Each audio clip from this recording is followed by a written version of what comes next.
Welcome to the Final Score Network and the Final Score Podcast, presented by Team Anders Realtors. I'm Andy. He's former NCAA student athlete and co-host. Ryan, Cam, two-hand monster flush off the inbound. Ryan, Cam, slam, jam. Oh boy. Find the TFS pod and our playlists wherever you stream your podcast or music. Follow us on X at TheFinalScore35. Oh, and one more note before we get started. I'd like to apologize to anyone I've not offended yet. Please be patient. I'll get to you shortly. Welcome into episode 213 of the TFS pod. February 19th, we're here, freezing cold, West Michigan. We need spring so we can play some golf outside. Hit the sim twice. We're hitting it for a third time this week, so getting our fix, getting ready for the season, a big season. Happy 17th birthday to one of the best comedies in basketball movies all time. Semi-Pro came out 17 years ago today. Saw that just before this, so I thought I'd share. We have about 2.5 weeks left of the Big Ten regular season and the regular season in general in college basketball. Then we turn to conference tournaments, and then Selection Sunday is 25 days away, getting closer and closer by the second. Cannot wait for that. Golf, we head into Mexico, and then we're going to go to the Florida Swing after that. So looking forward to watching some big tournaments there. A lot of elevated events. And I've got some bracketology for you later that we'll hit on. So without further ado, this came out Saturday, I think, and I haven't heard anything really of it since, but I thought it was really interesting. There's an interview with Cooper Flagg, Duke's star freshman.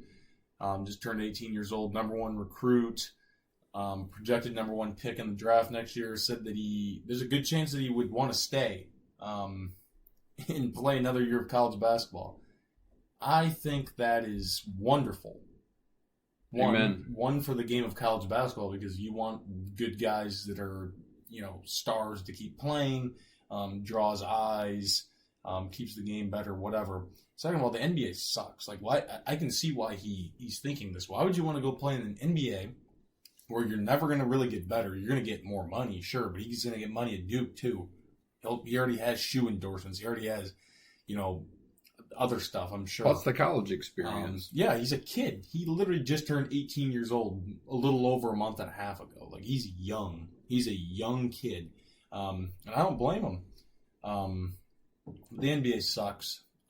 We've said it for a long time, and it really does now, because there's people like even Draymond said it's terrible, and he plays in it, and it's just bad. So good for Cooper. Hopefully ends up staying, but I don't know. I think that would be pretty remarkable and trailblazing if he does stay.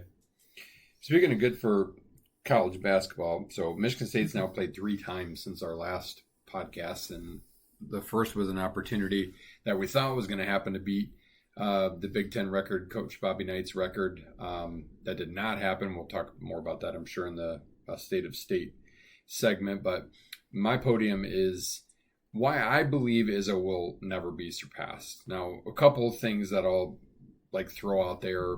There's some certainly mathematical ways. So he has now 355 wins. Matt Painter, who's the closest to him, and really honestly, in my opinion, the only person that would ever surpass him, has 237. There's nobody else. I just don't see anybody else in the Big Ten having that kind of longevity at a program like a Michigan State, a Purdue, an Indiana. Like, you're just not going to see that.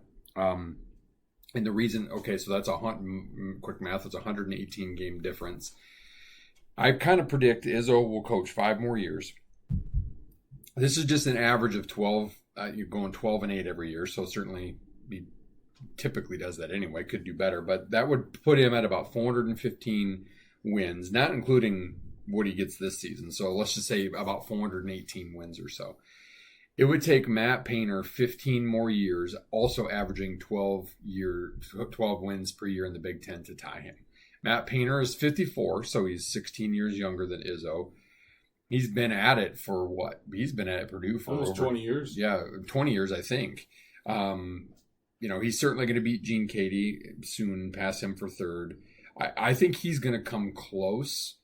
I just don't see anybody in coaching having the kind of longevity that Izzo has had and will continue to have here for at least a few more years, health allowing him to continue to do it and the will to continue to coach. I just, Painter's the only one who will come close. I think he'll come close. I just don't think he'll do it. Really what I want to get to is like how amazing that feat is. Izzo takes a lot of, deflects a lot of it. Like, well, I've had more opportunities to do it than Knight. I've been around for a year longer at Michigan State versus Indiana than Bobby Knight. We play more Big Ten games. Like I get all of that, and humility and the humbleness is a endearing attribute of Izzo. But the fact of the matter is has Michigan State had a losing record in the Big Ten in the last 27 years? One. Right. And it was like he finds a way, and he's re-energized, and I've watched it in this current team that he has.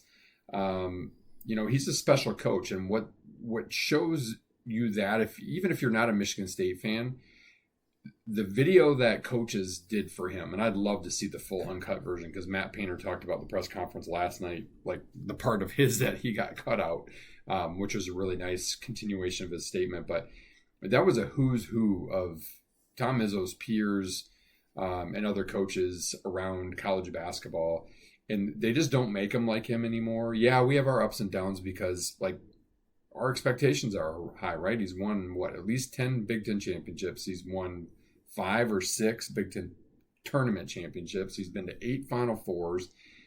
Should be 9 if we would have gotten the COVID year back. He's won a national championship. I think he could still squeeze another one out at some point. I think he's got another Final Four or 2 in him. Like that kind of longevity makes us sometimes take for granted, and I've complained about the Izzo and sometimes taking for granted what we have with Michigan State.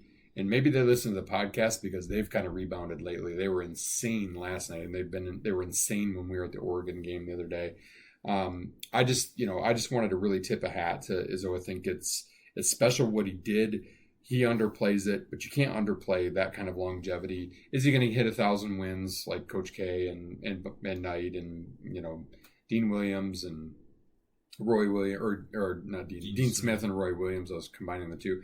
No, he's not. I mean, he's just not because Michigan State plays in a dog tough conference where 15-5 or 14-6 win it, right? Like it's not a conference that you can cruise through and win 20 games and kind of play a cupcake schedule. And so just a tip of the hat to him. I really truly don't believe anybody's going to surpass him. I think Painter may be certainly motivated, but that's a pretty big thing to sustain that many wins for that many more years in his career. That's for sure. Yeah, I didn't congratulate him. Congrats to coaches. Special. Michigan State's got a special culture. You can see it. He talks about it. Shout out to him. All right, let's hit tee up this week. Illinois could be for a lot of things, but they retire, in air quotations, Terrence Shannon Jr.'s jersey. Yeah, great player. He played there, just got done last year, played there 2 years. You don't usually retire numbers until it weighs down the road. Not a 2-year guy that was like a 2-and-done type of guy. By the way, he ended up at Illinois because he couldn't get into Michigan. Right. He was going to Michigan. Let's not forget that. And the coup de grace. They put his jersey upside down if you didn't see the picture or the video. He was a good sport about it. He made a joke on his social media, but how do you mess that up? Like, how do you not check it before you put it up? Exactly. Like the AD took the blame or whatever, as he should, but like seriously, you don't have protocols in place to let's just check this and make sure it's right. Apparently not. Sloppy. It's a novel concept. All right, that's tee up this week. We're going to hit around the world. But before around the world, the first spot is presented by Norris Sports Group. NSG is a boutique agency of experts with 30-plus years experience in sports sponsorship and much more. Learn more about them today at norrissportsgroup.com. We will continue on the golf train here on Spot 1. How'd we do last week? Picked you a winner. I did. I should have bet on him. Ludwig. Can't believe I didn't take, like you said, that $10 bonus bet we had We and both bet should on have it. done That was dumb. Yeah. The Genesis, obviously not at Riv because of the wildfires in the Los Angeles area, so moved to Torrey Pines South. Course was in prime condition, tough U.S. Open-esque condition. In Ludwig, he was winning there a few weeks ago. Then he got sick and Sick as a dog. lost like 10, 12 pounds of muscle. Comes back and he wins over Maverick McNeely, who had a special Sunday. Shot a 64, 8 birdies. It's pretty damn special. But it wasn't enough. He tried to come from behind. Scotty Scheffler was up there. Patrick Rogers, he's been playing well. Patrick Cantlay. I mean, this elevated event was really good. You'd love to see the biggest names in golf, but Ludwig, I've said it before and I'm going to say it again, this guy is going to be a problem for a very, very long time. He's younger than me. Hits the ball a mile. Stone cold. He is accurate. He can putt. Has swagger. He's really good. I think he's going to win a major this year. I would not surprise me in one bit, and I think he'll probably win multiple times on tour. Really good player. Fun. There's rumors that Tiger Woods might play in either Bay Hill or the Players, so that'd be pretty cool. Get him before the Masters. He wants to play more. I think his legs feel a little better, from what I've heard. Hopefully he can do that. That's good for the game of golf. But a lot of big names have kind of turned a corner this year. Daniel Berger, he'd been hurt for a few years. He had a really good 2020 and 2021. Had that hip surgery that almost ruined his career, and he's gotten back to being really good so far this year and kind of back to where he belongs. Might be a dark horse for the Ryder Cup team. Justin Thomas playing better. He has a little girl. Maybe that helps. Take the ease it a little bit. Colin Morikawa's been steady. Rory didn't play great. His putting has kind of gone to hell. Not good. That's his biggest bugaboo. But so far on tour this year, I heard it earlier this week, every event except for the one won by Harris English has all been Euros. And then Hideki. So that's not looking good. Not looking good for the Ryder Cup for the U.S. on home soil. It'll be interesting to keep tabs on that as we move forward. But yeah, do you have any other golf things from the weekend? No, I'm just looking through, and it was a really good tournament. There was I think they usually have no cut, but there was a cut, which is great. So you had 54 guys make the cut. Yeah, it's 10 if you're within less than 10 of the lead or over 10 of the lead, then you have to. You Oberg, Scheffler, Finau, Cantlay, Fleetwood, JT, Hideki, Morikawa, Thigala, Harmon, Rory, all within the top 24. They were T17 or better. Just a good leaderboard. Those are fun ones to watch. Zalatoris, he was tied for 24th, so he had made the cut. Still slow golf, which I think they need to figure out a way to improve the pace of play still. Although I think it was our boy Smiley is like, I don't think, or no, maybe it was Kisner, like, I don't think it's as big of a deal that it is. 5.5 hours still is a big deal. If you get it to 4.5 for these pros, because I get it, there's millions of dollars on the line, that would be okay. But Sunday was still fun. Torrey looked really tough. Saw a great thing on 7 Woods today, and that was actually Smiley talking about will they be banned, because these guys just absolutely stripe them. It's so unfair. It's like, why would you even carry, for people like us, why would you even carry a 5-iron anymore? Why, right. Why wouldn't you get like hybrids in woods, because they're just easier to hit? But yeah, amazing stuff. Ludwig was stone cold, had a hole-in-one. Had a chance on 17 to really go up, but then I forgot he had the whole made the clutch birdie on 18 to win it. So that was good. Yeah, No, just a great performance. And by Scotty, even with a 76 in round 3, finishes just 3 strokes out of first. that dude he's Coming back from his getting injury. back to it. He's got to get used to it again. And that leads us to another week of a pick. We head to the Mexico Open at Vedanta. Jake Knapp coming back to defend. He played decent. He made the cut last week. Yeah, this is not a great field with big names, but it's always an interesting tournament. It's a fun course to watch. I'm going to go with a guy that's been hot lately. Yeah, I said his name earlier, Patrick Rogers. I like him. Mm-hmm. I like what he's doing. Yep, he's doing good stuff. I'm going to go with Ben Griffin. Young Ben, Mr. Max. I want to pick Joel Dahman, but I don't trust him to even make the cut. Yeah, no. Joel's got to get a dub soon. And then we'll have the Cognizant after that. That's always fun. As I look on the TV, West Virginia's playing Cincinnati. Rich Rodriguez is sitting right behind the camera. That's hilarious. See him? Oh, yeah. Good Lord. Michigan should bring him back. All right. Let's move on to spot 2, and that's mailbag. We got some Chrisapalooza. No Mitchapalooza this week? No Mitchapalooza. No Mitchapalooza. Maybe he's got a sick household. All right, so here's one that I forgot to ask last week. This is a me one. Which would be your preference? Playing your dream course with a random foursome or playing a random course with your dream foursome? Probably the playing with people you want to play with. The second one you said. Yeah, I mean, there's so many good courses. Let's assume that it means it's going to be a random great course. Like, yeah. Versus, I can go play Augusta, but I might have to play with 3 complete schmoes that I can't stand for 4.5 hours, right? Right. It's all about enjoying your time. Yep. All right, let me get to Chris's questions. Chris just got back from you lucky wee man. Hawaii, although sick with a double case of pink eye. I'm not really sure how that happened. We'll take that offline.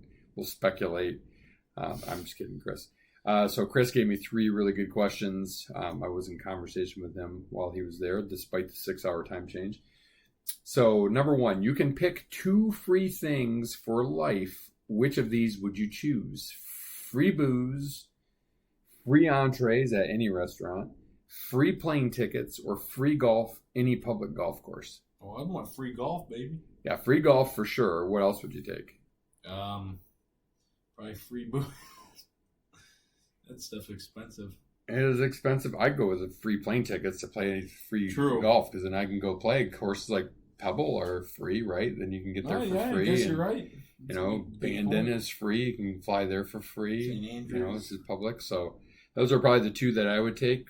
Flying feels a little less enticing right now, but that said, thousands of flights a day, and obviously it's the safest way to go. But that's what I think. Ryan and I completely agree. Chris, what would you pick? Number 2 question from Chris. He asks each of us to rank the top 5 brand or type of golf ball you are hoping to find after slicing your ball 150 yards in the woods. First of all, I don't slice mine 150 yards in the woods. That would be Ryan. Yeah, you've done it before. I might dub hook my ball or put it more likely into a pond on my approach shot. Top 5 brand, I'm still love to play Pro V1s. I usually get them as gifts because I hate to spend the money myself. I don't know if it's just the effect of the fact that pros play them. I will say I do notice a difference. There are certain balls that I feel like that come off the club face better. There are certain balls that you putt better. So for me, Pro V1 would be one. Pro V1, TP5. Yeah, I like the TaylorMade TP5. The latest greatest Bridgestones are good. I do like the Chrome Soft Callaway. Yeah, I like the triple tracks. And I'm trying to think of. I'm not a fan. That's one thing. Ryan likes the balls with like the Easter egg look or the whatever. I can't do that. That's like too much going on in my head. It's like once in a while you find those blazing like red orange balls that like make my eyes start to freak out. Yeah. I'm trying to think of what that really kind of covers the main brands, honestly. You don't like noodles? No noodles. No Max Flies, I guess. Kirkland's fine. No. Yeah, but if I'm not like hoping to find that in the woods. But I'd rather have that than it's okay. No Top Flight, no Pinnacle. No Volvic or Volva. Volvic or whatever it is. What else do we have in the bucket in the garage? Because we find them all the time. If it's not a Titleist Pro V1, I kind of like the Tour Softs. Yeah, those are the EVX are pretty good. Mm-hmm. Yeah. Callaway, the Super Softs are okay. Yeah, I like Super Softs. They're okay. Those honestly don't putt as well for me. Like they're a little bit deader off of a putter face. Yeah, they are a little dead. Yeah, that's probably why I like the Titleist the better. TaylorMade Tour Response as well. Mm-hmm. Yeah. Yep. Good question, Chris. All right, so that's your second question. Third question. Hockey has seen an increase in viewership and fans in the USA since Team USA dropped gloves and kicked Canadian ass on the ice after the Canadians booed the national anthem. If you don't know what's going on, go do yourself a favor and check that out. It was a thing of brilliance. If you were the commissioner of the NBA, what should you learn from this, and what message would you send to the players and teams to try to capitalize on? First of all, I would complete overhaul the game because it's crap. I mean, there's no... They call a foul every time you touch somebody. There's no physicality. There's no defense. People travel all the time. Like, the refs are nothing. The coaches don't do anything. Like, to be a coach in the NBA, like, I could walk in there and be the coach of the Pistons, and they'd be fine. Mm-hmm. Yeah. And hockey has... And it's not because of a lack of evolution, but hockey is hockey and has always been hockey. Yeah, it's the physicality, it's the game, like the skill that it takes. Yeah, I mean, maybe they look out for certain penalties, or now guys, have to wear helmets and that kind of stuff. Those are just safety things. Even football has changed and evolved way more than hockey has. And honestly, like a lot of sports will say, oh, we need to evolve or we're going to die. Like baseball's biggest evolution where it was needed was in time, right? Like the pitch clocks and that kind of stuff to just move the game along, so it wasn't such a long viewing experience. But the game of baseball itself is no different, right? Like that's the beauty of hockey. I don't think the NBA can ever get that back. They can try to get the game a little bit back to maybe how it was, we'll say in the 80s and 90s when it felt like basketball. Versus now, which is 6 steps and you can complain your way to a foul and it's nothing but 3-pointers. Like there's no real strategy to the game. I don't think. I think even college has gone that way. It's like threes and dunks, which okay, those are the exciting parts of the game, but that's not strategy. Like there could be strategy if somebody's defending you well to be able to hit a mid-range jumper and to have the skills. I think here's a number one thing you could do. Is don't allow your freaking players to take political stances that are like negative.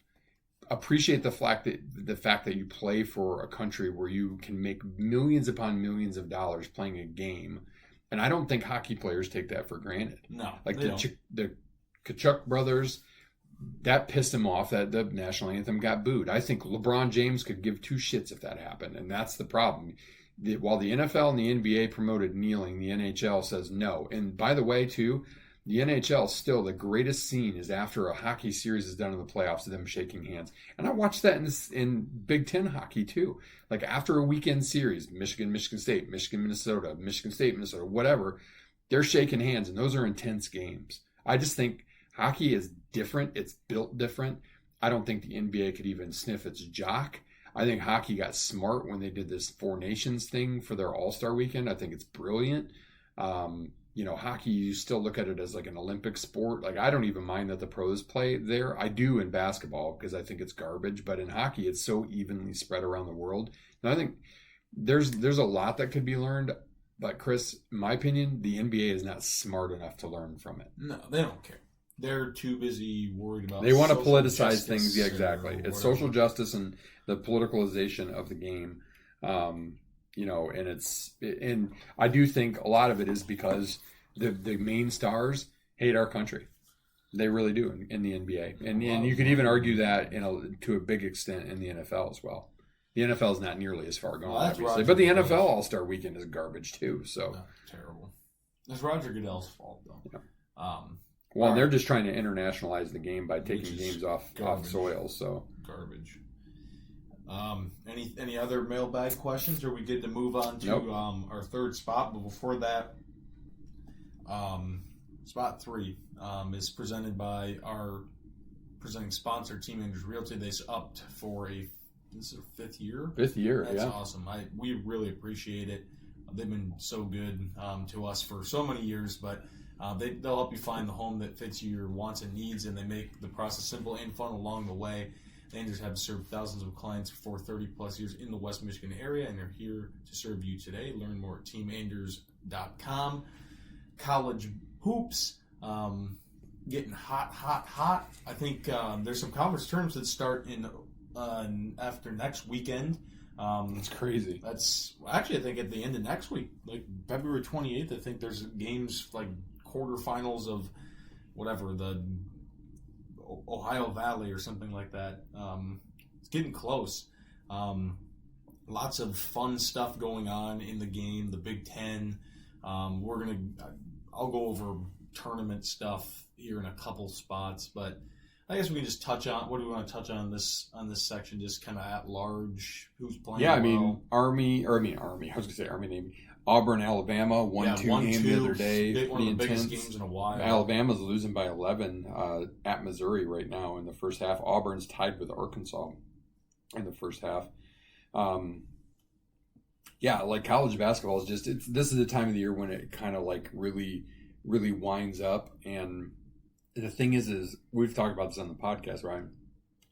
Nobody's really separating themselves from the pack, which I think is going to make for a great tournament. I think you're going to have a lot of upsets again, and I think you've got. I'll get to it in the March Madness segment too, because I've got my part of the homework. Like right now, based on some of the past factors, you've got a lot of teams that are in play to be able to potentially win this thing, and I think that's just going to make it even more exciting. One thing I'm here for is Kansas getting their absolute ass beat. Thank you, Lord. Hunter Dickinson was minus 39 against BYU the other night. Bill Self, did you read what I told you to read? I didn't read. I saw Bill some Self part of the said, press conference, but we thought this trip was going to be because they went on a road trip for a couple games. I bet Utah and BYU lost both of them.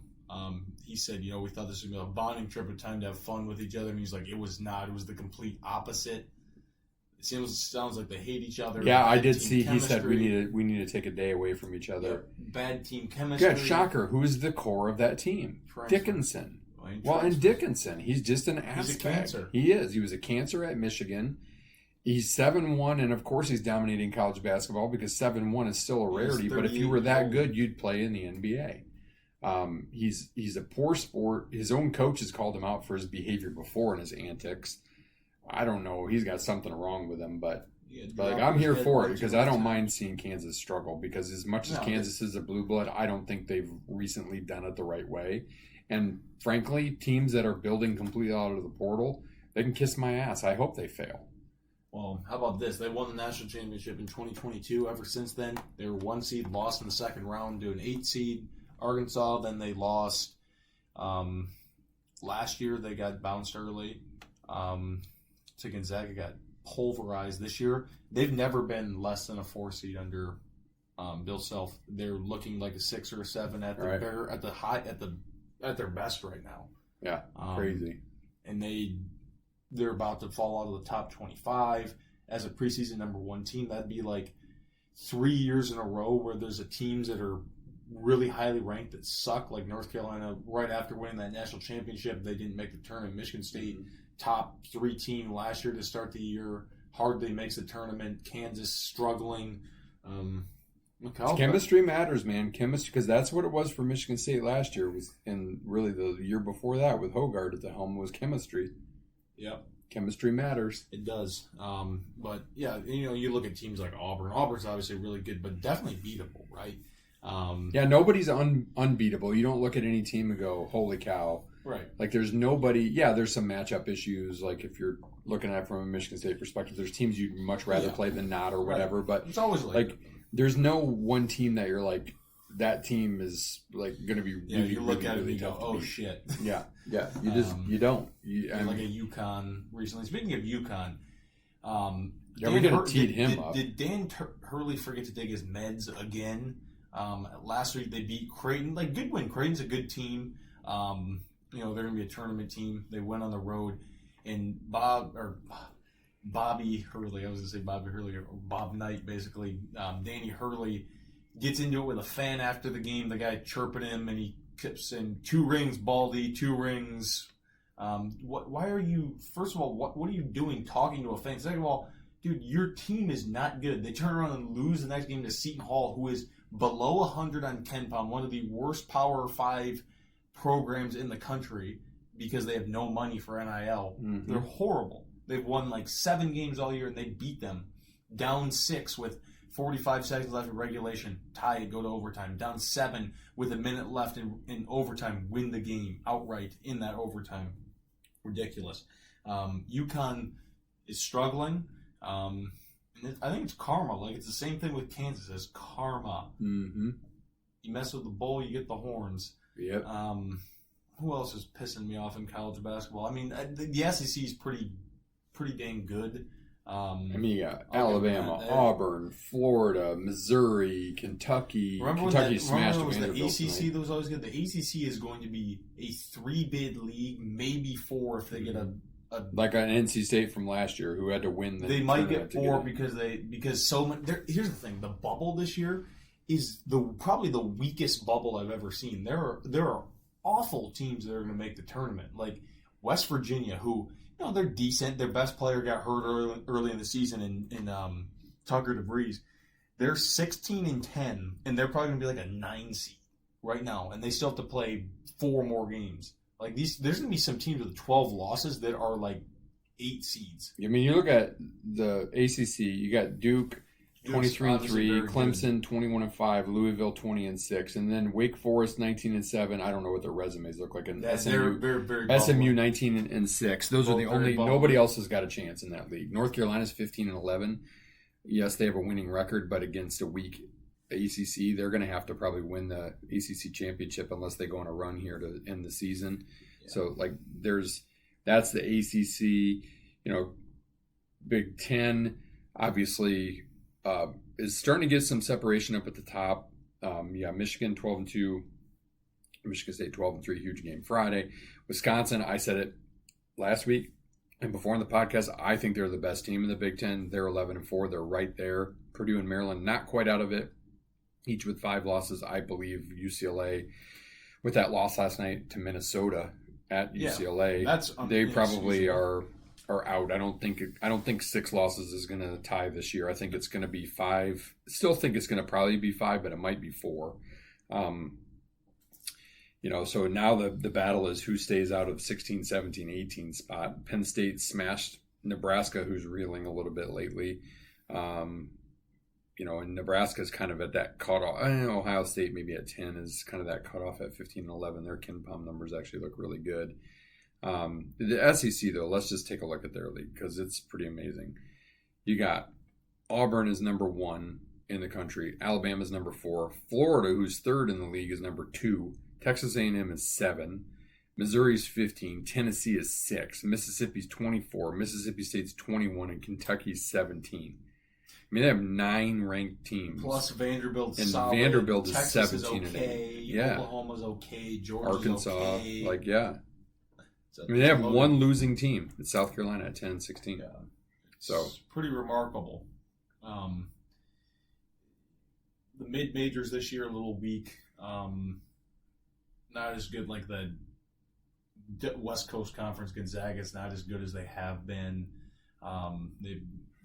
If they lose a couple games, they might be very bubbly.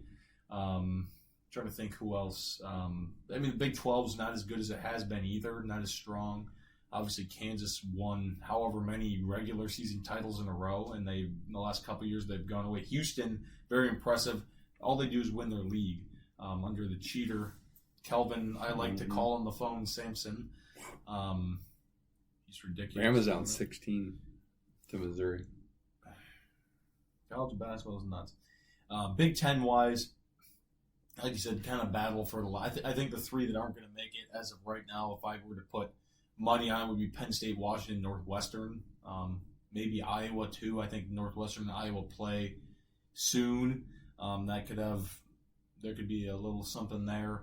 But I feel like the bottom of the Big Ten is better than it has been. Rutgers is the only team with an overall losing record. Wow.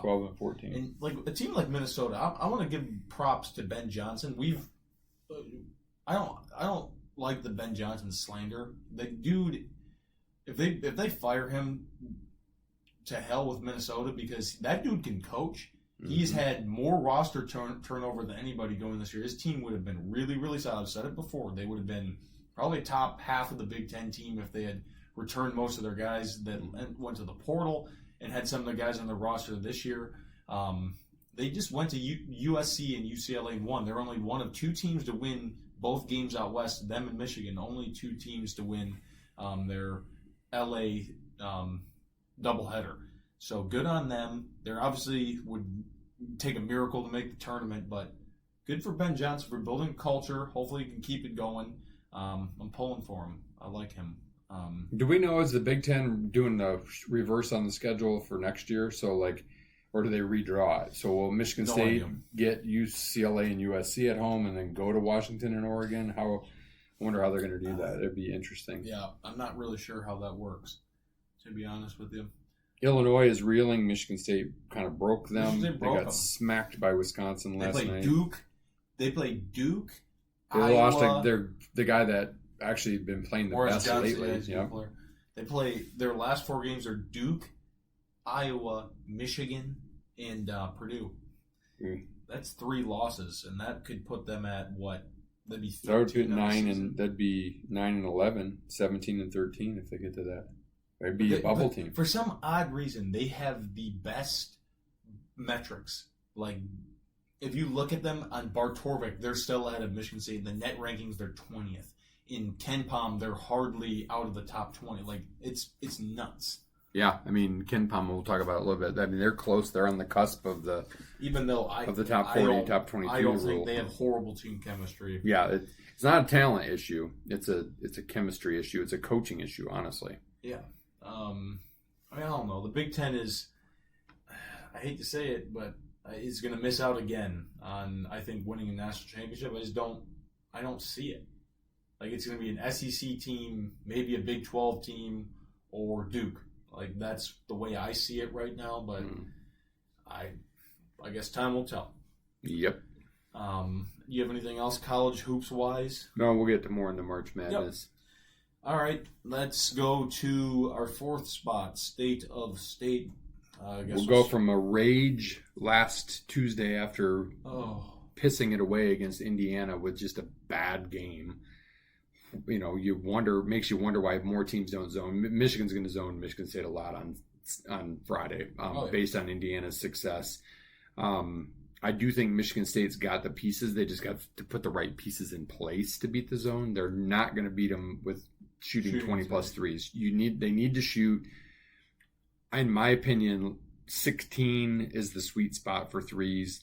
Make 5 good enough. Like, maybe you get 6, you get a hot game. I can't remember, was Oregon maybe was the hot game or Illinois was the hot game where they got more. Their bread and butter is at the rim. Like, name me a better team, maybe in college basketball, at that pick and roll lob. Yeah, they're playing. Fears does it. Holloman does it. Richardson does it. Michigan State was a dunk fest last night. 10 dunks.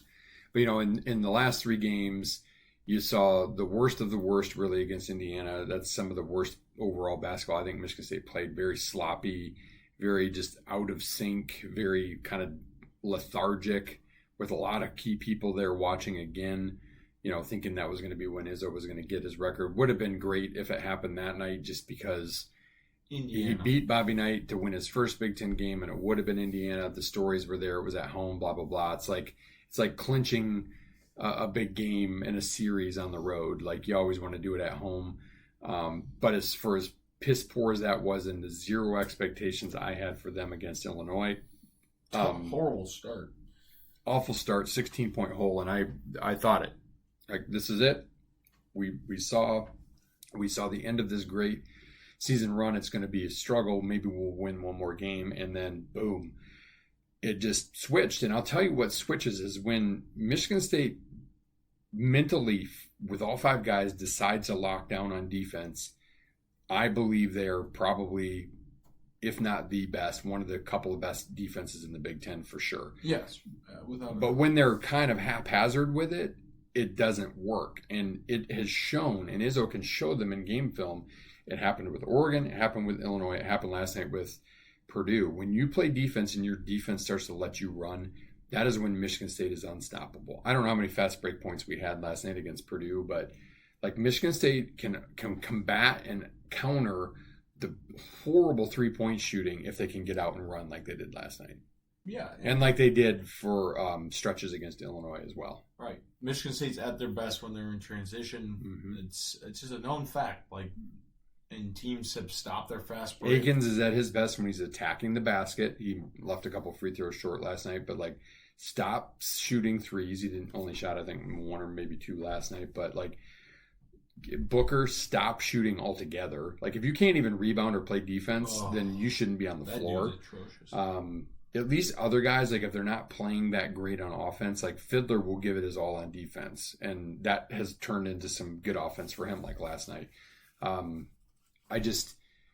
Certain guys are a struggle for me. I still think Izzo's exactly right. Akins as the senior and as the experienced guy and as the ability to do lots of things and explode in scoring, he has got to be better at carrying the load for this team. He does. Richardson certainly has proven that he can do it, and he has been doing it a lot lately, but he's still a freshman, and sometimes there's something about a savvy vet, and Akins has got to get better for Michigan State to be the best they can be. Yeah, I agree.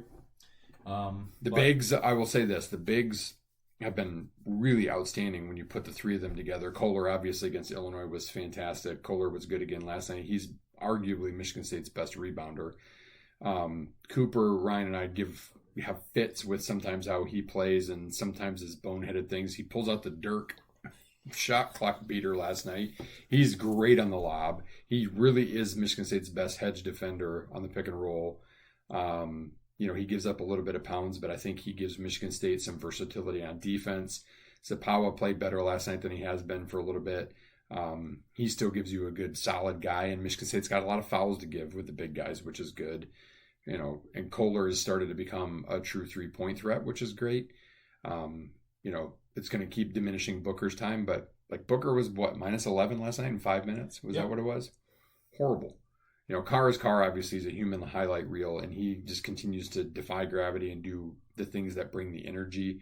I think Fiddler, honestly, he's not what we thought he would be. But for me, actually, he's in some ways been better because he doesn't have to be a 20-point-a-game scorer. He can be a contributor because he gets fouled and he makes his free throws. He's kind of been a sneaky, decent defender. Yes, he works hard on the glass, and he just he knows what his role is. In a game like last night, he had 11 key points. It was great, but he could also do some things if he only has 2 or 3 points, which is good. If Michigan State plays zone, he's going to be a key because he's the guy that can beat him at the free throw line extended. Fears, I will say my biggest beef with him is his defense is great. I do think for the most part, like he's a high assist to low turnover guy. Like last night, I think it was 6-0 or 6-1 turnover to assist. The problem is he not even a threat to score. No. And you've got to be a threat to score, otherwise you get to be too easy to guard. That's my big complaint about him. I honestly actually think it's helped Holloman to start to come off the bench. I think Holloman's been playing really well since he swapped places. And look, he's playing starter minutes, so it doesn't matter.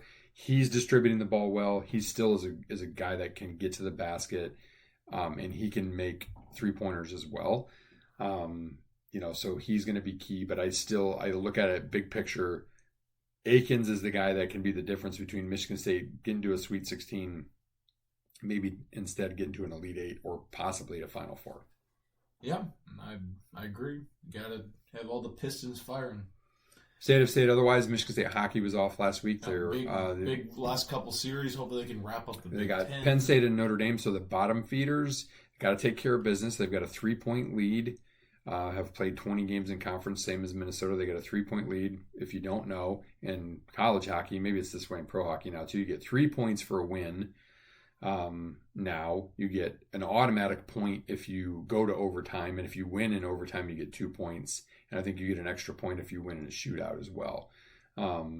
But if you go to overtime, you don't get docked any points. You at least get a point, and then a loss, obviously 0 points. Minnesota went to overtime twice last week against Michigan, lost one and tied one. So that's where they got a little bit of that difference. They got, I think, 3 points, 2 points then maybe out of the weekend. When they had been 5 down, so Michigan helped Michigan State out a little bit. So we'll see what happens there. And football practice will be starting fairly soon. Yeah, Michigan State just got a commit for 26, an offensive lineman from Michigan. That's cool. Yeah, we'll see. Would think a few guys from Michigan State will enter the portal before the season starts, but we shall see. All right, that's spot 4, and we get to spot 5. Bracketology season is here. What do we want to start with in this one? I know we have a few things to go over. You want to...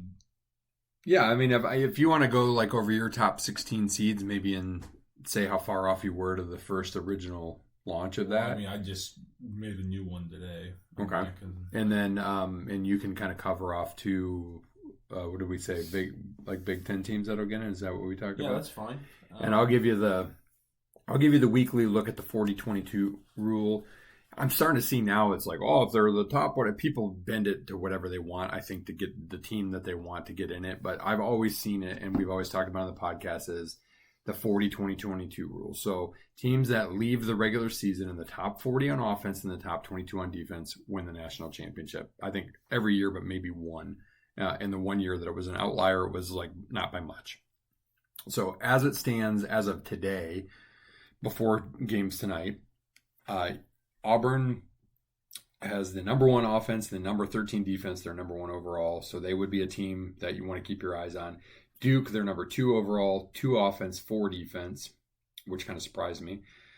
Houston, 3 overall, 7 offense, which is good for them because usually their offense kind of is lagging more, and 3 on defense. They're always a good defensive team.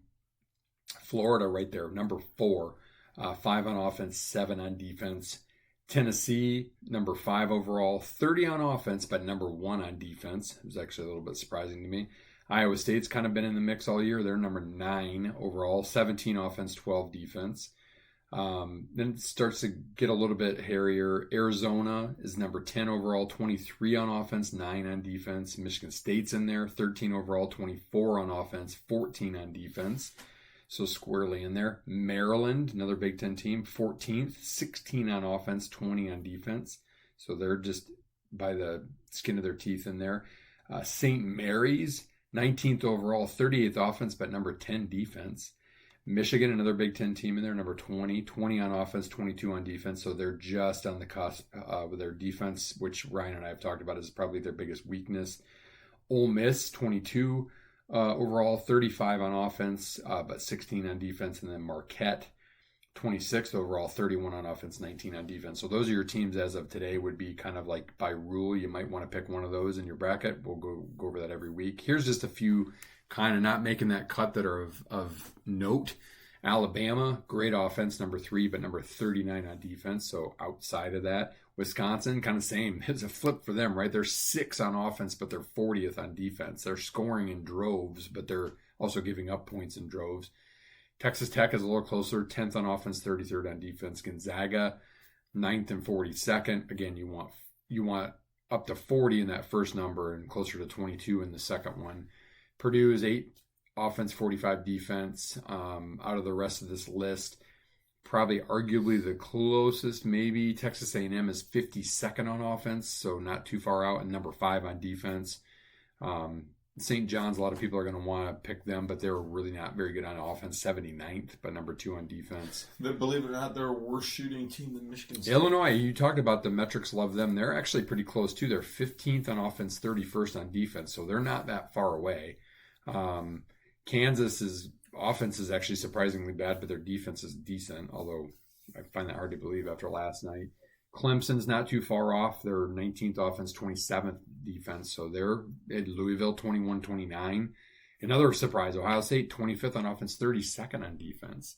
And then UCLA is actually really close, 44th on offense, 18th on defense. So There are a lot of teams right now that are in play. This will shrink way down. Usually going into the tournament, it's about 7 or 8 teams that kind of fit that bill overall. Yep, exactly. And then the upsets start happening. All right. I'll give you my top 16. My 1 seeds from 1 through 4. Auburn, Duke, Alabama, Florida. Same as the committee had. I think their order was a little different.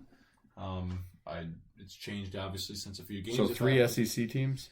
3 SEC That's crazy. teams. 2 seeds. Houston, Tennessee, Wisconsin, Iowa State. Wisconsin, I think, was a 3. So was Iowa State.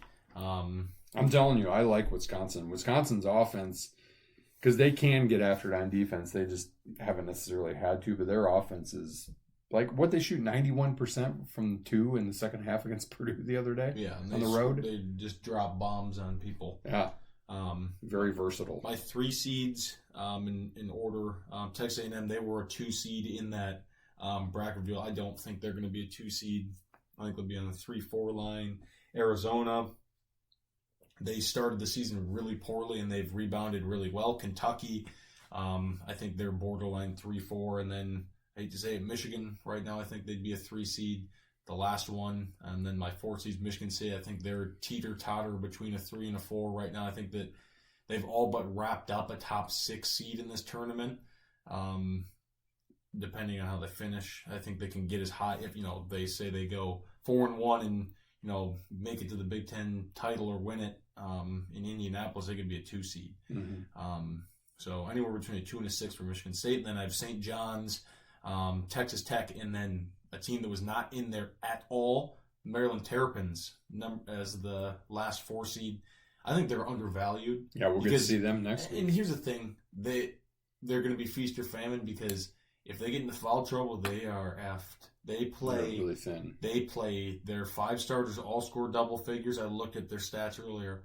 No one else scores more than 4 points a game. No one else plays more than 8 minutes a game. And that's the huge advantage that Tom Izzo wouldn't necessarily like in the past, but that Michigan State has, is they wore Purdue down last night. They said, okay, Smith, we're going to make you work hard, but if you get some points, fine.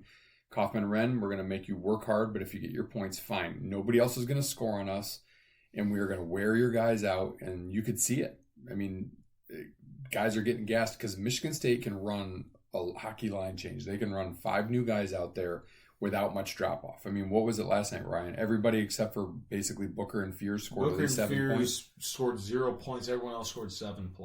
Yeah, 8 guys that can do that. So you don't, on one hand, it's I don't know who my go-to is going to be. On the other hand is the other team doesn't know who it's going to be. That's exactly what is said. Mm-hmm. So that's my top 16.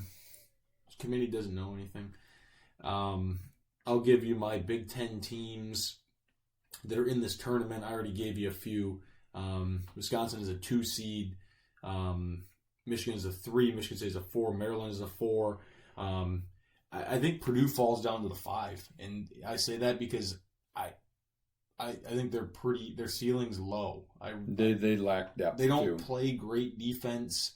If you shut down Smith, Smith and Wren had 41 points last night, but those 2 guys can't beat you by themselves. No, I think that they could be a team that's on upset alert if they run into a hot shooting team. Have them as a 5, 6 line. UCLA, I think that they're kind of free falling from that right now. I think that could end up being a 7, but I think the way that they play defense will help them in the tournament, but we'll see. 8 seeds, Illinois, have them there right now. I think they'll be anywhere from a 7. I wouldn't want to be a 1 playing an 8 Illinois. No, I wouldn't either. They're an enigma. I had Nebraska as a 9 seed going in today. I would drop them to my last 4 in. You cannot lose to a Penn State team that's won one game this calendar year. Mm-hmm. And they got a bomb dropped on them. They cannot afford to slip up. No. Really. They had to fight and claw to beat Northwestern the other day. Not good. And I have Oregon as a 9. That's also a team I would not want to play as a 9. For my bracketology, I had Duke as this 1 seed, and the 8 and 9 is Gonzaga versus Oregon. That would be fun. Oh, man. That would be really fun. Gonzaga an 8? Yeah, they're not very good, and they have horrible metrics. They're ninth on offense, 42nd on defense. They're not too far out. They've bad losses. My other two 1, 8, 9 would be fun. Bama and then UConn/Nebraska. I don't know if it would be Nebraska now. Then Florida would play either Illinois or Texas. A little throwbacks. Yeah, that'd be. You have to check yourself against, Joe. It is a Toupee, Lenardi, or Mike DeCourcy, right at the end, and see how you fared. There's a website if anyone's interested called Bracket Matrix. It'll update from the day before, and it has all these people that put brackets together, average seeds. It's kind of cool. And then let's see, I had just with 9s, I had no 10s and 11 seeds. I have Ohio State there. I wouldn't want to play them as an 11. I think they could sneak up to the 9 or 10 line, but I think they're firmly on the bubble, and we'll see what happens in the last few weeks of the season. Those are the only Big Ten teams. I think if Indiana, say they win out and win a couple in the Big Ten tournament, yeah, could they get in? Sure. Are they going to do that? Probably not. No. There's no one else really, like USC. I think they maybe had a glimmer of hope at trying to get on the bubble. Not going to happen. Iowa, no. Northwestern, like any other team, would have to win the conference tournament. Right. And that's extremely hard to do with 15 teams in it. Some mid-majors to watch. I put middies to watch that I've paid close attention to records and reading stuff. 4 that I would not want to play in this tournament. UC San Diego never made the tournament, made the transition from D2 to Division I a few years ago in 2020. I think they're a pretty young team. Let me find their record here. I know it's extremely good. Means they're first year eligible, right? Yes, there's a lot of first year eligible teams that are pretty solid this season. So UC San Diego, they play in the Big West.